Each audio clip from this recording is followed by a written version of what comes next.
Assalamualaikum warahmatullahi wabarakatuh. Nama Murabbi Aminillah, NIM 2114200778, kelas 1401F, mata kuliah pengantar teknologi informasi, Prodi Teknik Informatika, Universitas Bina Dharma Palembang.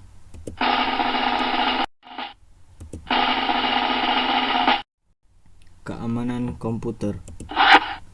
Keamanan komputer adalah tindakan pencegahan dari serangan pengguna komputer atau pengakses jaringan yang tidak bertanggung jawab yang berhubungan dengan pencegahan diri dan deteksi terhadap tindakan pengganggu yang tidak dikenali dalam sistem komputer.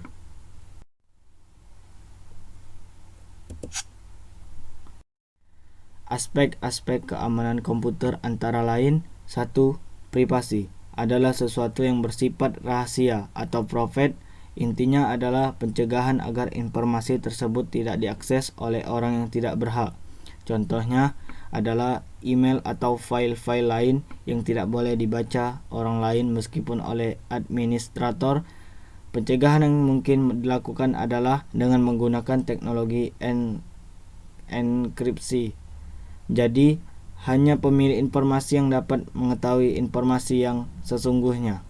2. Confidentiality merupakan data yang diberikan ke pihak lain untuk tujuan khusus tetapi tetap dijaga penyebarannya. Contohnya, data yang bersifat pribadi seperti nama, alamat, nomor KTP, telepon, dan sebagainya. Confidentiality akan terlihat apabila diminta untuk membuktikan kejahatan seseorang. Apakah pemegang informasi akan memberikan informasinya kepada orang yang memintanya atau menjaga kliennya. 3. Integrity. Penekanannya adalah sebuah informasi tidak boleh diubah kecuali oleh pemilik informasi. Terkadang data yang telah terenkripsikan tidak terjaga integrasinya karena ada kemungkinan ciphertext dari enkripsi tersebut berubah. Contoh, penyerangan integritas ketika sebuah email dikirimkan di tengah jalan sadap dan diganti isinya, sehingga email akan sampai ke tujuan sudah berubah. 4. Authentication. Ini akan dilakukan sewaktu user login dengan menggunakan nama user dan passwordnya. Apakah cocok atau tidak? Jika cocok diterima dan akan diakses, biasanya berhubungan dengan hak akses seseorang. Apakah dia pengakses yang sah atau tidak? 5. Availability. Aspek ini berkaitan dengan apakah sebuah data tersedia saat dibutuhkan atau diperlukan. Apabila sebuah data atau informasi terlalu ketat, pengamanannya akan menyulitkan dalam akses data tersebut. Di samping itu, akses yang lambat juga menghambat terpenuhnya aspek availability. Serangan yang sering dilakukan pada aspek ini adalah denial of service, DOS, yaitu penggagalan servis waktu adanya permintaan data sehingga komputer tidak bisa melayaninya. Contoh lain dari denial of service ini adalah mengirimkan request yang berlebihan sehingga menyebabkan komputer tidak bisa lagi menampung beban tersebut dan akhirnya komputer down. Berikutnya, langkah-langkah keamanan komputer terdiri atas 1. Aset. Perlindungan aset merupakan hal yang penting dan merupakan langkah awal dari berbagai implementasi keamanan. 2. Analisa resiko. Identifikasi akan resiko yang mungkin terjadi, sebuah event yang potensial bisa mengakibatkan suatu sistem. 3. Perlindungan. Pada era jaringan, perlu dikhawatirkan tentang keamanan dari sistem COM, baik PC atau yang terkoneksi. 4. Alat. Tool yang digunakan pada PC memiliki peran penting dalam hal keamanan karena tool yang digunakan harus benar-benar. 5. Prioritas. Perlindungan PC secara menyeluruh. Oke, selanjutnya, ancaman atau serangan yang sering terjadi pada komputer. 1. Sniffing. Pembacaan data yang bukan tujuannya ini dikenal sebagai snif. Program sniffer yang digunakan adalah Network Monitor dari Distinct Corporation.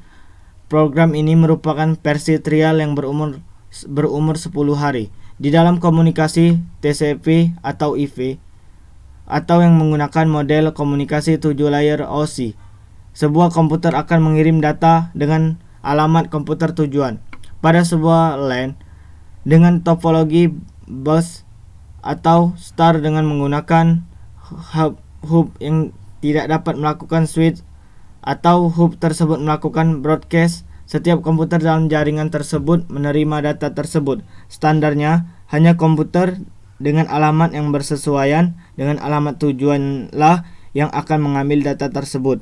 Tetapi, pada saat snip, komputer dengan alamat bukan alamat tujuan tetap mengambil data tersebut. Dengan adanya sniffer ini, maka usaha untuk melakukan kriptografi dalam database atau dalam hal ini login, user, dan password akan sia-sia saja. 2. Spoofing. Teknik spoofing adalah pemalsuan alamat IP attacker, sehingga sasaran menganggap alamat IP attacker adalah alamat IP dari host di dalam network, bukan dari luar network. Misalkan, attacker mempunyai IP address 66.25.x. Ketika attacker melakukan serangan jenis ini, maka network yang diserang akan menganggap IP attacker adalah bagian dari networknya. Misal, 192.x.x.x. 3. Finger exploit. Awal penggunaan finger exploit adalah untuk sharing informasi di antara pengguna dalam sebuah jaringan. Namun seiring berkembangnya tingkat kejahatan dalam dunia komputer, banyak terjadi salah penggunaan dari tools ini. Karena melalui tools ini, sistem keamanan sangat minim, bahkan tidak ada sama sekali. Brute force. Brute force adalah salah satu metode dalam penjebolan keamanan yang menggunakan password. Brute force adalah salah satu bagian dari password guessing. Hanya saja bedanya adalah waktu yang dipakai dalam brute force lebih singkat dari password guessing, karena metode brute force menggunakan beberapa tools cracking untuk mendapatkan password yang dicari. 5. Password cracking. Password cracking adalah metode untuk melawan perlindungan password yang dienkripsi yang berada di dalam sistem, dengan anggapan bahwa attacker telah masuk dalam sistem. Ia bisa saja mengubah kekuasaannya di dalam sistem dengan cara mengcrack password file menggunakan metode brute force dictionary attack, atau mencocokkan kata-kata yang berada dalam kamus dengan kata-kata yang dienkripsi dalam file password. Keberhasilan menggunakan cara ini bergantung pada kecepatan prosesor dan program yang dimiliki oleh attacker. Cara yang terbaik untuk menghindari serangan jenis ini adalah dengan memonitor kewenangan akses pada file. 6. Virus. Virus komputer bisa diartikan sebagai suatu program komputer biasa, tetapi memiliki perbedaan yang mendasar dengan program-program lainnya, yaitu virus dibuat untuk menulari program-program lainnya, mengubah, memanipulasi, bahkan sampai merusaknya. Suatu program dapat disebut sebagai suatu virus apabila memenuhi minimal 5 kriteria berikut: kemampuan untuk mendapatkan informasi, kemampuan untuk memeriksa suatu file, kemampuan untuk mengandalkan diri dan menularkan diri, kemampuan melakukan manipulasi, kemampuan untuk menyembunyikan diri. Yang terakhir,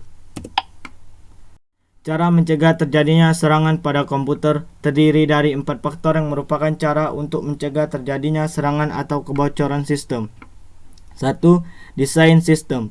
Desain sistem yang baik tidak meninggalkan celah-celah yang memungkinkan terjadinya penyusupan setelah sistem tersebut siap. 2. Aplikasi yang dipakai. Aplikasi yang dipakai sudah diperiksa dengan seksama untuk mengetahui apakah program yang akan dipakai dalam sistem tersebut dapat diakses tanpa harus melalui prosedur yang 3. Seharusnya dan apakah aplikasi sudah mendapatkan kepercayaan dari banyak. 3. Manajemen. Pada dasarnya, untuk membuat suatu sistem yang secure tidak lepas dari bagaimana mengelola suatu sistem dengan baik. Dengan demikian, persyaratan good practice standar seperti Standard Operating Procedure (SOP) dan security flows haruslah diterapkan di samping memikirkan hal tersebut. 4. Manusia atau administrator. Manusia adalah salah satu faktor yang sangat penting, tetapi sering dilupakan dalam pengembangan teknologi informasi dan sistem keamanan. Sebagai contoh, pengguna password yang sulit menyebabkan pengguna malah menuliskannya pada kertas yang ditempelkan di dekat komputer. Oleh karena itu, penyusunan kebijakan keamanan faktor manusia dan budaya setempat harusnya sangat dipertimbangkan. Baiklah, itu saja video dari saya. Assalamualaikum warahmatullahi wabarakatuh.